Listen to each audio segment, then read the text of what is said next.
उत्तर वैदिक काल का समाज सिर्फ 4 वर्णों की कहानी नहीं है। ये कहानी है बदलते अधिकारों की, बढ़ती असमानता की और धर्म के नाम पर बने नियमों की। लेकिन सवाल ये है, ये बदलाव क्यों और कैसे हुए?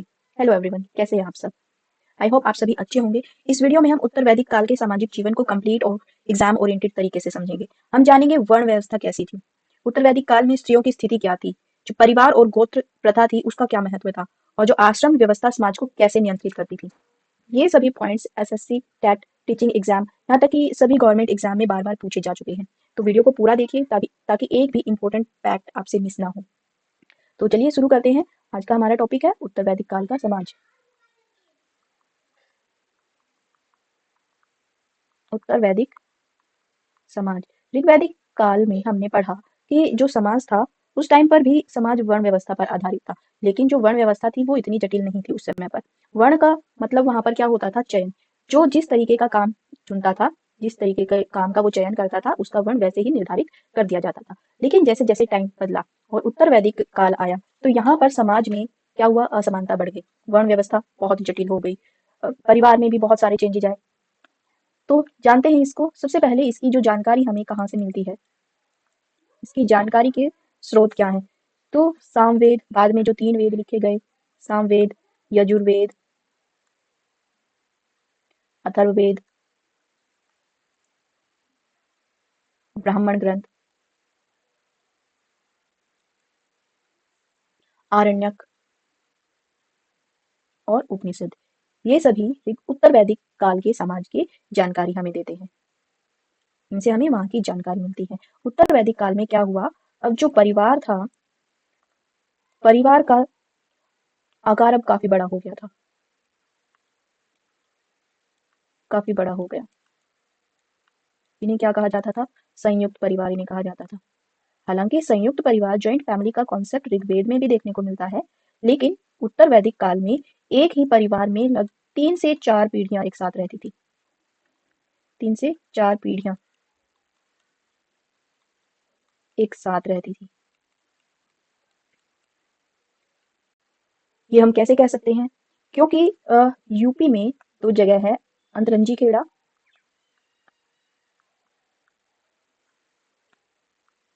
और दूसरा है अहिछत्र। ये दोनों ही जगह जो है ये यूपी में है। यहाँ से हमें क्या मिला है?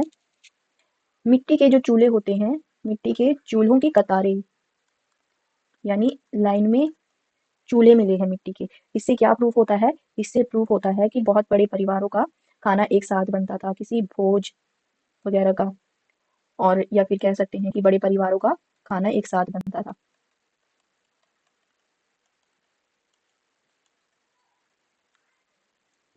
एक साथ बनाया जाता था। तो इसके बाद कुछ समाज में भी परिवर्तन आए। समाज में क्या परिवर्तन आए? कुछ सामाजिक परिवर्तन हुए।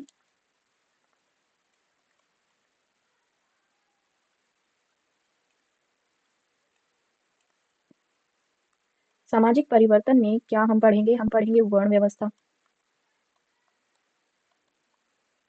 स्त्रियों की दशा,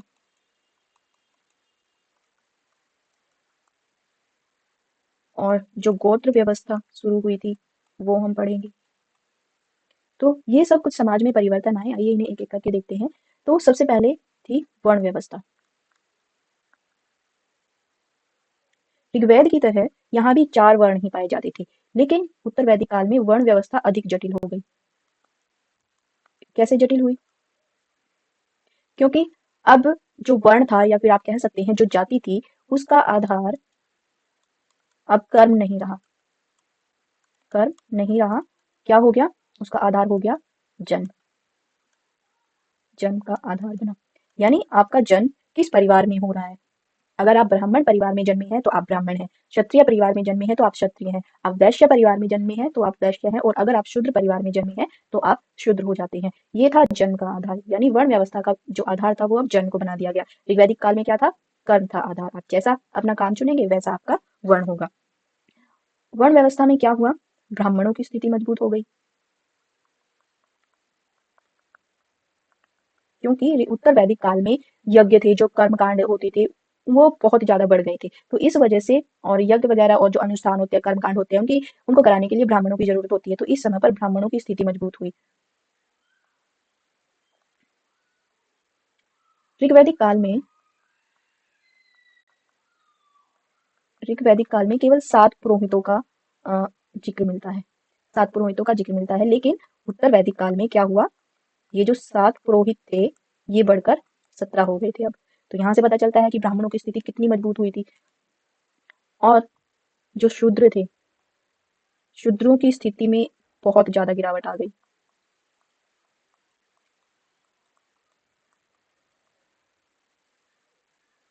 अब शूद्रों के लिए कुछ शब्द प्रयोग किए जाते थे। वो शब्द क्या थे? पहला है अनश्य प्रेष्य।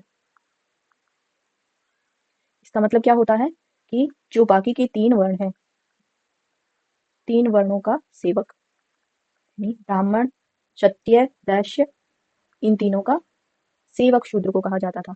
दूसरा था कामोत्थाप्य। इसका मतलब क्या था? यानी जिसे मनमाने ढंग से उखाड़ फेंका जा सके।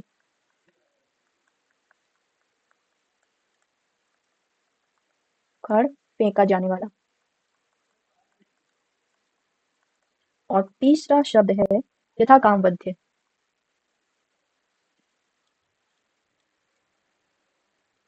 यानी जिस इच्छा अनुसार वध किया जाने वाला, जिसका अपनी इच्छा से वध किया जा सके।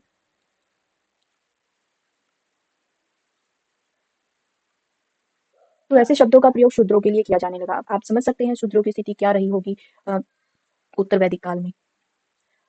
अब आता है गोत्र व्यवस्था। ऋग्वैदिक काल में जो गोत्र था, उसका मतलब क्या होता था? ऋग्वैदिक काल में गोत्र का मतलब होता है गाय रखने वाला। जो गाय को रखता था उसे गोत्र कहा जाता था। लेकिन उत्तर वैदिक काल में क्या हुआ, ये एक ऐसी व्यवस्था बन गई जिसमें समान पूर्वज होते थे, जिनके समान पूर्वज वाली व्यवस्था होती थी। समा समान पूर्वजों वाला परिवार।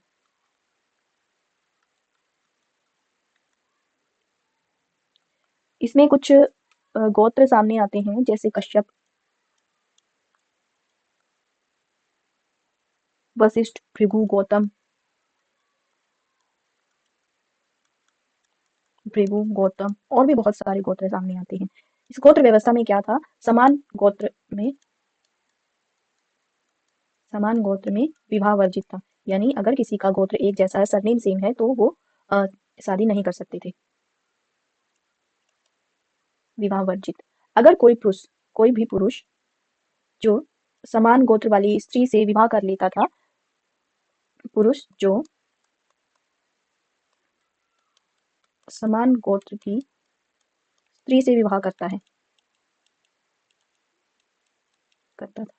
उसके लिए एक प्रायश्चित होता था। उस प्रायश्चित को कहा जाता था चंद्रायन। चंद्रायन प्रायश्चित।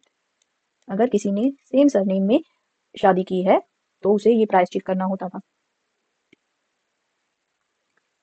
अब बात आती है जो ये गोत्र शब्द है, इसका सबसे पहले प्रयोग कहाँ पर हुआ? इसका सबसे पहले प्रयोग हमने देखा वो हुआ था ऋग्वेद में, जहां पर इसका मतलब होता था गाय रखने वाला, गाय रखने वाला स्थान यहाँ पर होगा।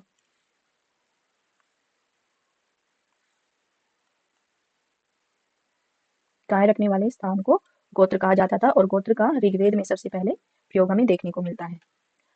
अब आता है आश्रम व्यवस्था।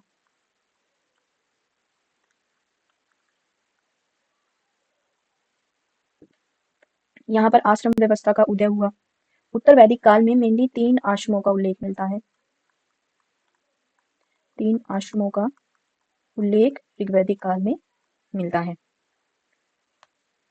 लेकिन सबसे पहले सर्वप्रथम जो 4 आश्रम थे, 4 आश्रमों का प्रयोग कहाँ पर किया गया? आश्रमों का उल्लेख, इसका उल्लेख हुआ, एक उपनिषद था ज्वालोपनिषद। इस उपनिषद में सबसे पहले 4 आश्रमों का उल्लेख जिक्र हमें देखने को मिलता है। आश्रम व्यवस्था थी क्या? आश्रम व्यवस्था में जो एक मनुष्य होता था उसकी जो पूरी लाइफ थी उसे 100 वर्ष का माना जाता था। तो उस 100 वर्ष के अकॉर्डिंग उसके पूरे लाइफ को 4 हिस्सों में बाँट दिया जाता था। जैसे पहला होता था ब्रह्मचर्य आश्रम।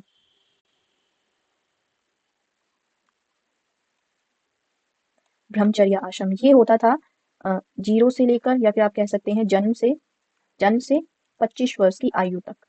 यहाँ पर हम क्या ले रहे हैं, एक स्वस्थ मनुष्य की औसत आयु 100 वर्ष मानकर चला जाता था कि एक स्वस्थ मनुष्य है उसकी आयु 100 वर्ष होती है। तो उसके अकॉर्डिंग ये 4 आश्रम होते थे।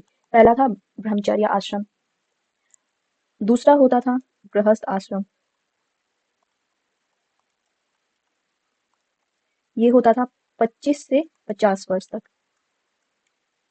और इसे सबसे महत्वपूर्ण माना जाता है। ये जो गृहस्थ आश्रम था ये सबसे महत्वपूर्ण था। इसके बाद था तीसरा आश्रम था वानप्रस्थ आश्रम।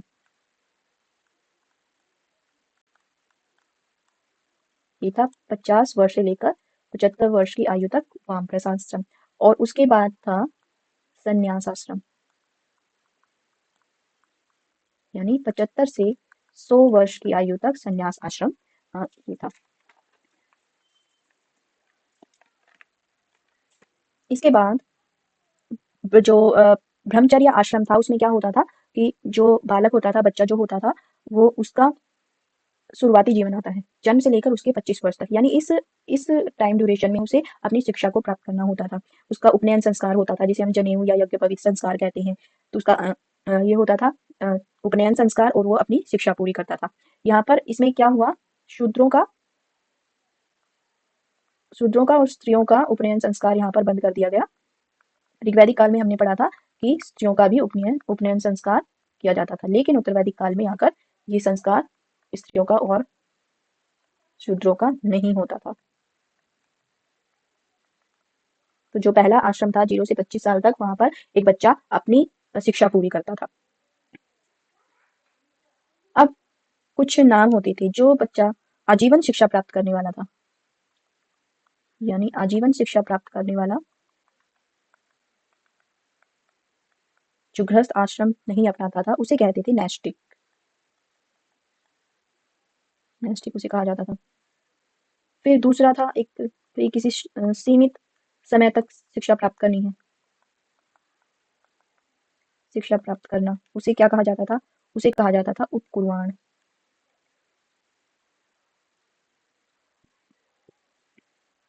और जो आजीवन शिक्षा प्राप्त करने वाली लड़कियां थी, अब ऐसा नहीं था कि स्त्रियों का उपनयन संस्कार नहीं होता था तो स्त्रियां शिक्षा प्राप्त नहीं कर सकती थी। ऐसे बहुत से हमें अपवाद देखने को मिलते हैं जिन्होंने समाज के नियमों को नहीं माना और उन्होंने शिक्षा प्राप्त की। तो ऐसे ही जो आजीवन शिक्षा प्राप्त करने वाली लड़कियां थी, करने वाली स्त्रियां या लड़कियां थी, उन्हें कहा जाता था ब्रह्मवादिनी।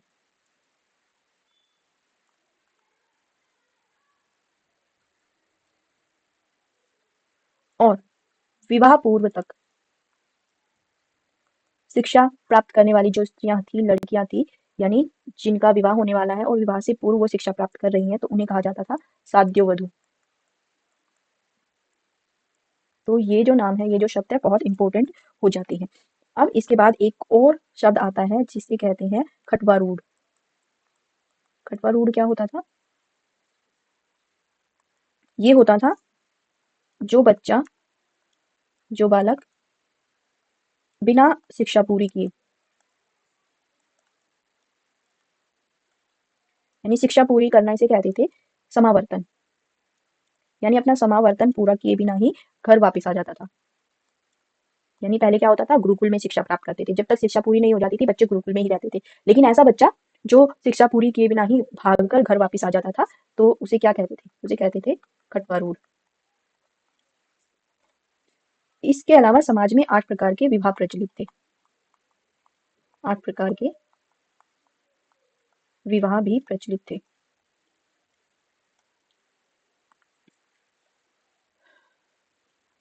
अब बात आती है महिलाओं की स्थिति की, स्त्रियों की दशा कैसी थी।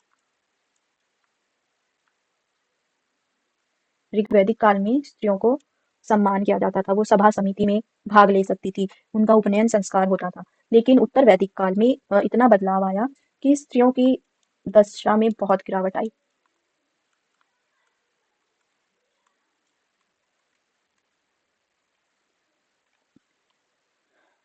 जो अथर्ववेद है, अथर्ववेद में कहा गया है कि अगर कन्या का जन्म हुआ है, कन्या के जन्म की निंदा की गई है।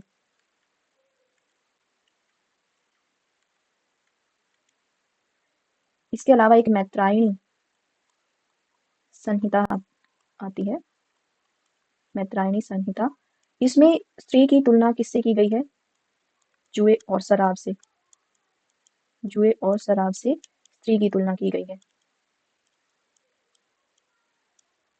यानी कहा गया है कि जिस तरीके से जुआ और शराब जीवन को बर्बाद कर देता है, वैसे ही जो स्त्रियां होती हैं वो जीवन को बर्बाद कर देती है, ऐसा कहा गया है मैत्रायणी संहिता में। जो ऐत्रेय ब्राह्मण है, ऐत्रेय ब्राह्मण, इसमें कहा गया है कि सब दुखों का कारण स्त्री है।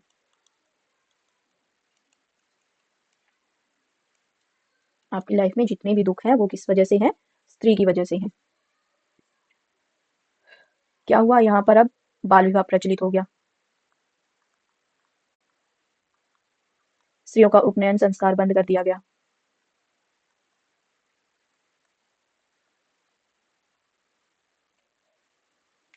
लेकिन इन सब के अलावा एक ब्राह्मण है, शतपथ ब्राह्मण।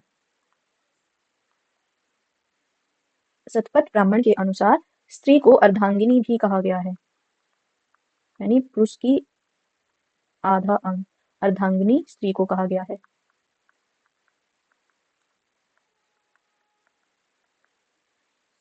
इससे हमें पता चलता है, इससे हम समझ सकते हैं कि स्त्रियों की दशा इतनी भी खराब नहीं थी, क्योंकि जो ये ब्राह्मण है इसमें स्त्रियों की को पुरुष का आधा अंग माना गया है। अब जो उत्तर वैदिक काल था उसमें कुछ विदुषी महिलाएं भी थी।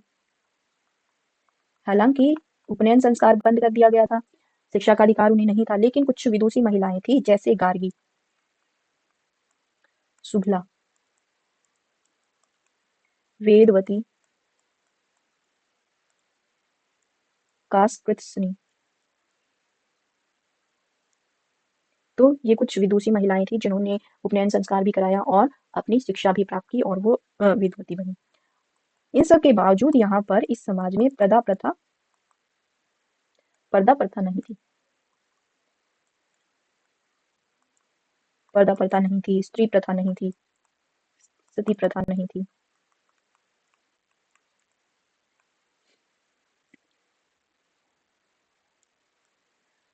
तो ये थी उत्तर वैदिक काल में महिलाओं की स्त्री। अब बात करते हैं वहां के खान पान की। वहां के जो लोग थे वो क्या खाना पीना खाते थे? खान पान में आप नमक, चावल, मछली, गेहूं और दाल। दाल का इनको ज्ञान हो गया था। इसके अलावा और क्या खाते थे? शाकाहारी और मांसाहारी दोनों तरह का भोजन वो खाते थे। जो पहनावा था, पहनावा, वो इनका जैसे ऋग्वैदिक काल में था वो वैसा ही रहा। यानी जो कमर से ऊपर का वस्त्र होता था उसे कहा जाता था अधिवास, एक होता था अधोवास, एक होता था नीवी, और एक मीस। ये क्या होते थे? ये वस्त्र थे। ये होता था कमर से ऊपर, कमर से नीचे। नीवी होता था उनके अंतर्वस्त्र, अंडरगारमेंट्स, और 19 होता था पगड़ी। तो जो उनका पहनावा था वो एज इट इज ऋग्वैदिक काल जैसा रहा। अब आती है शिक्षा। जो शिक्षा का स्वरूप था वो भी ऋग्वैदिक काल जैसा था। गुरुकुल में शिक्षा प्राप्त करने जाते थे बच्चे। शिक्षा का स्वरूप क्या था? मौखिक था, ओरल शिक्षा दी जाती थी। क्या पढ़ाया जाता था? व्याकरण, ज्योतिष, राजनीति, ये सारे विषय जैसे ऋग्वैदिक काल में पढ़ाए जाते थे वैसे ही यहाँ पर भी पढ़ाए जाते थे। तो ये था उत्तर वैदिक काल का सामाजिक जीवन। अब इससे रिलेटेड हम कुछ क्वेश्चन करते हैं। ये पी बाई क्यू है जो मैं आपके लिए लेकर आई हूँ ताकि आप अच्छे से प्रैक्टिस कर सके। तो जो फर्स्ट क्वेश्चन है वो है, उत्तर वैदिक काल में समाज की संरचना किस पर आधारित थी? व्यवसाय पर, जन्म पर, धन पर, और वर्ण व्यवस्था पर। तो बताइए उत्तर वैदिक काल में सामाजिक संरचना कैसी थी? तो उत्तर वैदिक काल में जो सामाजिक संरचना थी वो वर्ण व्यवस्था पर आधारित थी। तो इसका आंसर होगा डी। सेकंड क्वेश्चन है, निम्न में से कौन सा उत्तर वैदिक काल की सामाजिक विशेषता है? उत्तर वैदिक काल के समाज की विशेषता यहाँ पर बतानी है। स्त्री शिक्षा का विस्तार हुआ, बाल विवाह की शुरुआत हुई, और सती प्रथा का पूर्ण विकास हुआ। तो यहाँ पर इसका करेक्ट आंसर होगा, ये ऑप्शन यहाँ पर गलत हो गया है, तो इसका आंसर होगा बाल विवाह की शुरुआत। अभी अभी हमने पढ़ा कि उत्तर वैदिक काल में बाल विवाह की शुरुआत हो चुकी थी, तो इसका करेक्ट आंसर होगा बी। थर्ड क्वेश्चन, उत्तर वैदिक काल में किस वर्ण को सबसे निम्न सामाजिक दर्जा प्राप्त था? वो कौन सा वर्ण था, कौन सी जाति थी जिसे सबसे नीचे समझा जाता था? ब्राह्मण, क्षत्रिय, वैश्य और शूद्र। आप सभी को पता है जो शूद्र थे उन्हें सबसे निम्न सामाजिक दर्जा प्राप्त था। फोर्थ क्वेश्चन, उत्तर वैदिक काल में परिवार व्यवस्था कैसी थी? मातृसत्तात्मक, पितृसत्तात्मक, सामूहिक और गणतांत्रिक। परिवार कैसा होता था? तो ऋग्वैदिक काल में ही जो परिवार था वो पितृसत्तात्मक हो चुका था, ये हम सब पढ़ चुके हैं। तो उत्तर वैदिक काल तक आते आते ये और भी जटिल हो गया था, तो पितृसत्तात्मक यहाँ का समाज था। और ऋग्वैदिक काल में जो पिता की संपत्ति होती थी उसमें स्त्रियों का भी बेटी का भी हक होता था, लेकिन यहाँ पर आते आते क्या हुआ, अब संपत्ति का अधिकार स्त्रियों को नहीं रहा था। आज का लास्ट क्वेश्चन है, उत्तर वैदिक काल में आश्रम व्यवस्था में कितने आश्रम बताए गए हैं? तो बताइए हमें कितने आश्रम यहाँ पर बताए गए हैं? 2, 3, 4 और 5। तो ये होगा आपका होमवर्क। आप इसका आंसर मुझे कमेंट करके बताएंगे कि उत्तर वैदिक काल में कितने आश्रम थे। तो ये थी हमारी आज की क्लास। आपको अच्छी लगी है तो लाइक करिए, अपने दोस्तों के साथ शेयर करिए, स्टडी ग्रुप में शेयर करिए और बेल आइकन को प्रेस करना मत भूलिएगा ताकि नेक्स्ट वीडियो का नोटिफिकेशन आपको सबसे पहले मिल सके। तो आज के लिए बस इतना ही, मिलते हैं नेक्स्ट वीडियो में, तब तक के लिए नमस्कार।